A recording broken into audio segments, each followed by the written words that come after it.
I was talking to a girl who got off the wait list.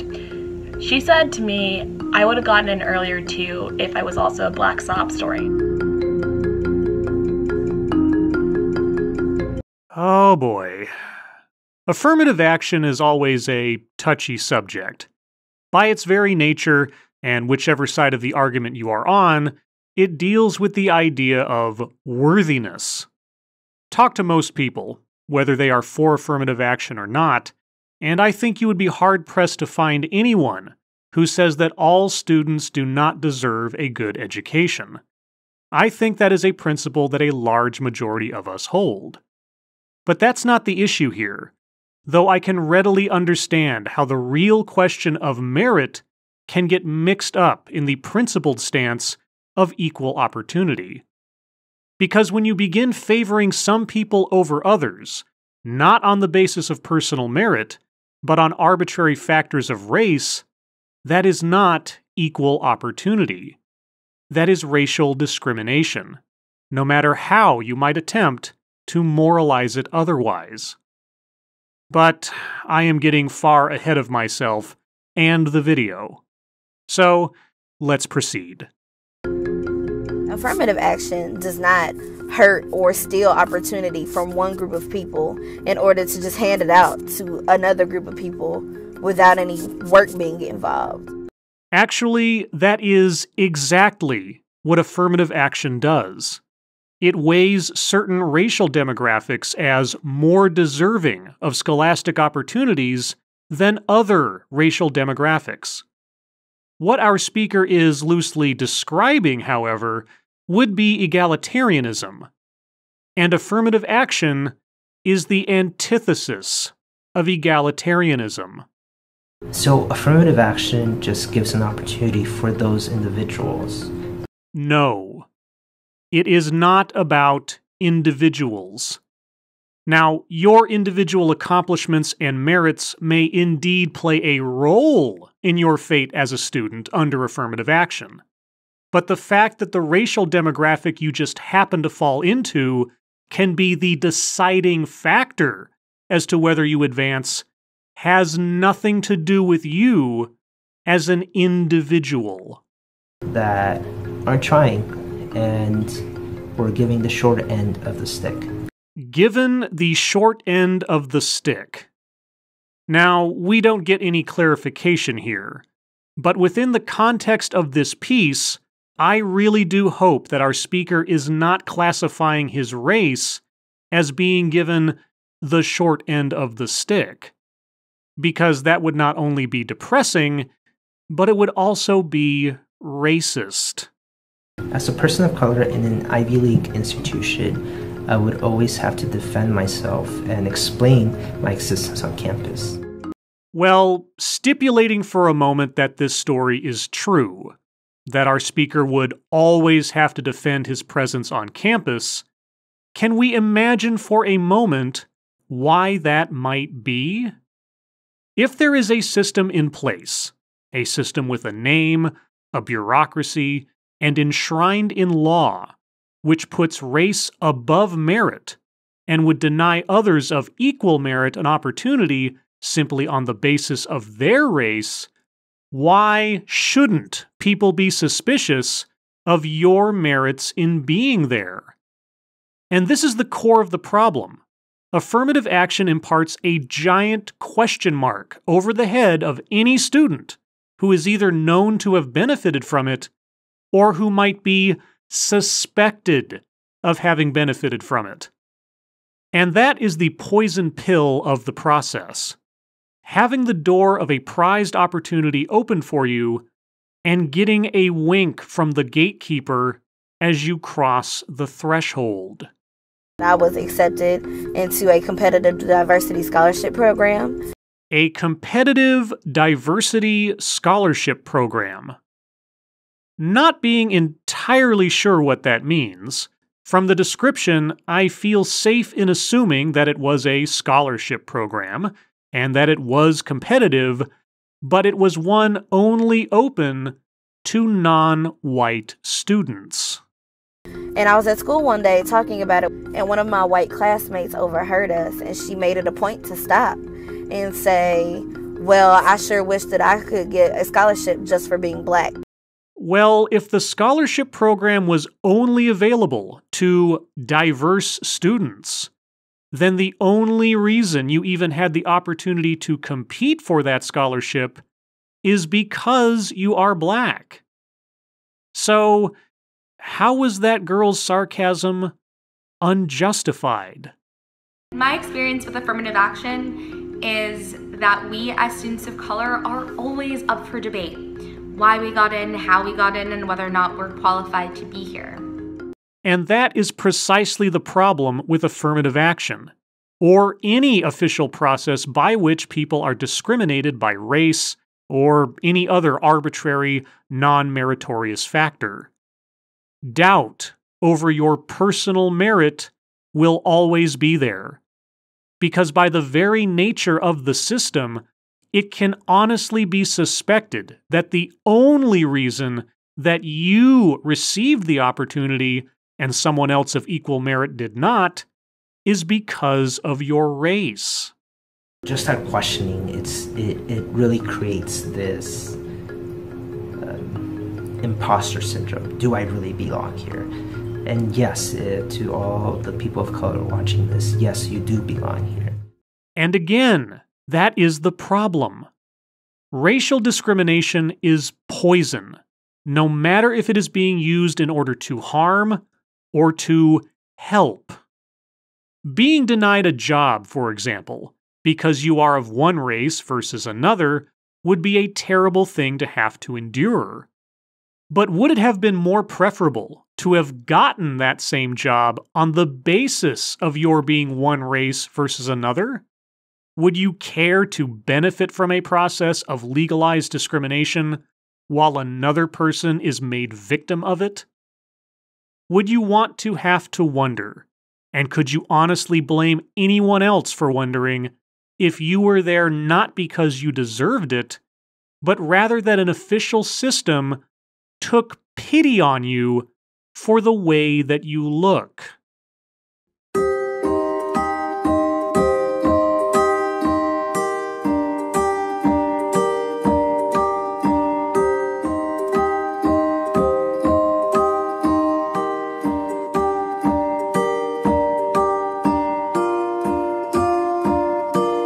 Indeed.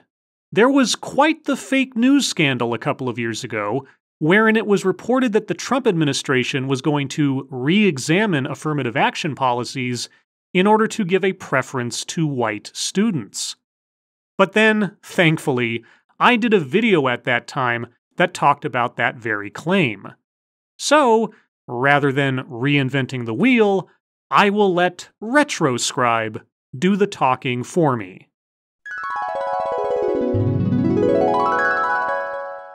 It's been reported that Trump and them are preparing to investigate and sue universities over affirmative action policies that they claim discriminate against white applicants. Y'all. Is that really what has been reported? Is that really something the Trump administration is doing? Is that really something they've said?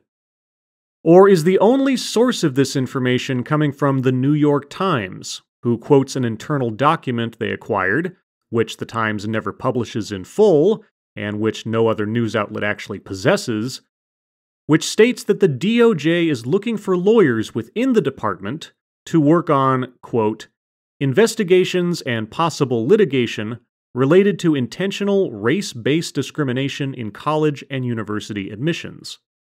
And even the New York Times admits in their own reporting that, quote, the document does not explicitly identify whom the Justice Department considers at risk of discrimination because of affirmative action admission policies, but the phrasing it uses, intentional race-based discrimination, cuts to the heart of programs designed to bring more minority students to university campuses.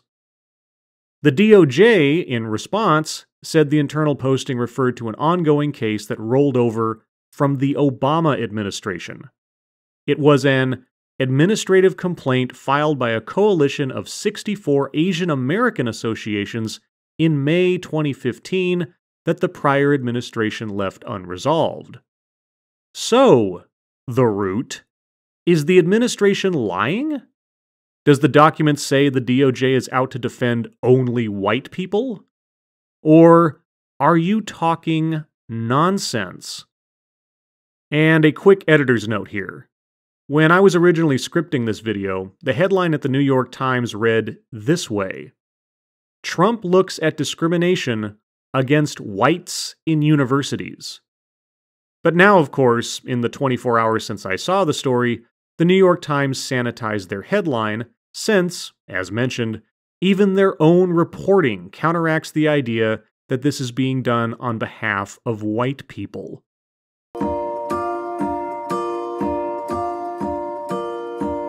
But to consider people who are in affirmative action as people who are quota fillers, people who are taking spots, is to say that you already think that you're better. No. It is to be legitimately suspicious of your personal merits because of a policy of legalized racial discrimination. And the thing is, I do not want anyone suspected of being at an Ivy League school on the basis of anything other than their personal merits. And I would have to assume that the students themselves would not want to have to wonder if it was they who were accepted into college, or if it was their skin that was accepted into college. Various Fortune 500 companies have agreed a more diverse workforce is better business.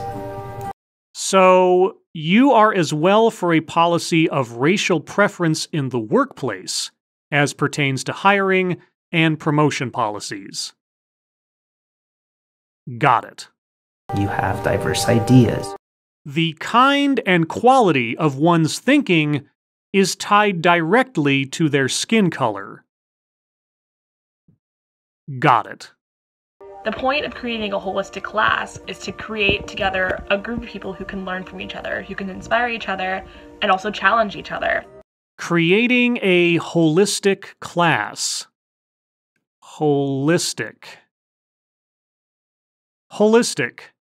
Dealing with or treating the whole of something or someone, and not just a part.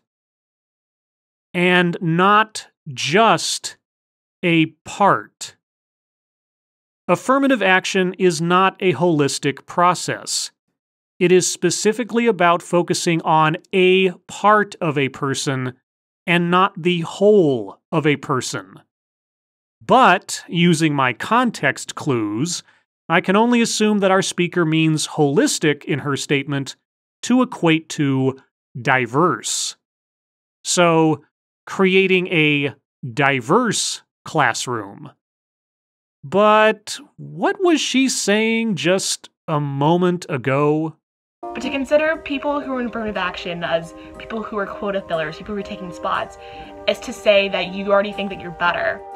Please do tell me how creating a class specifically to achieve a holistic group of people is not putting people into spots or fulfilling a quota. I remember one time I had a student in one of my classes say that the reason that the Baltimore riots happened was because the people there were poor and uneducated. And of course, being one of the few students of color in that class, I immediately raised my hand to tell them that they were dead wrong. Wait a second.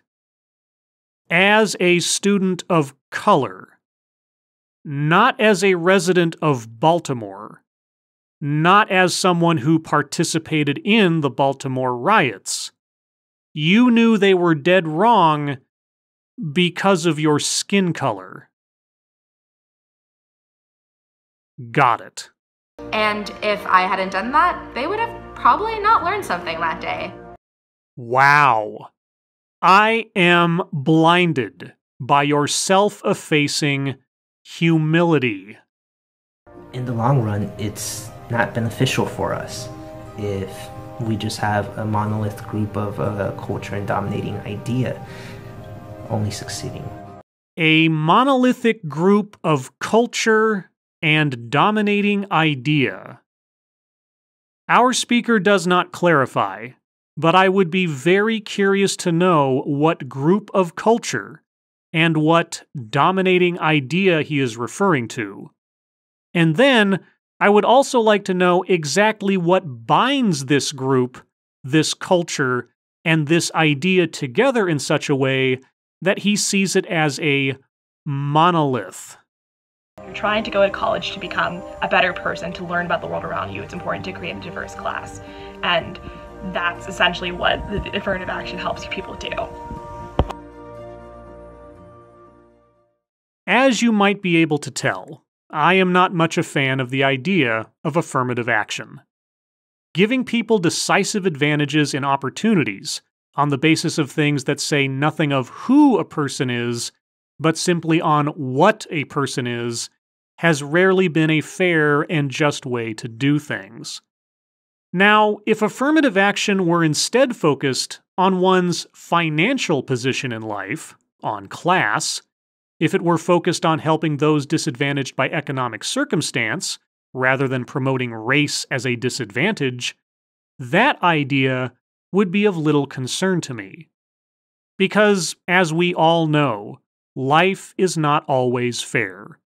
Circumstances do not always align with our potential as individuals. As much as is possible, everyone should be provided an equal opportunity to succeed. But when you systematically insert doubt in one's personal merit by classifying their skin color as a disadvantage in need of assistance, that does not create a holistic environment, but rather an atomistic environment. Any system that would claim as its goal an opposition to racism, which then uses racial discrimination to try and achieve that end, is only fighting fire with fire.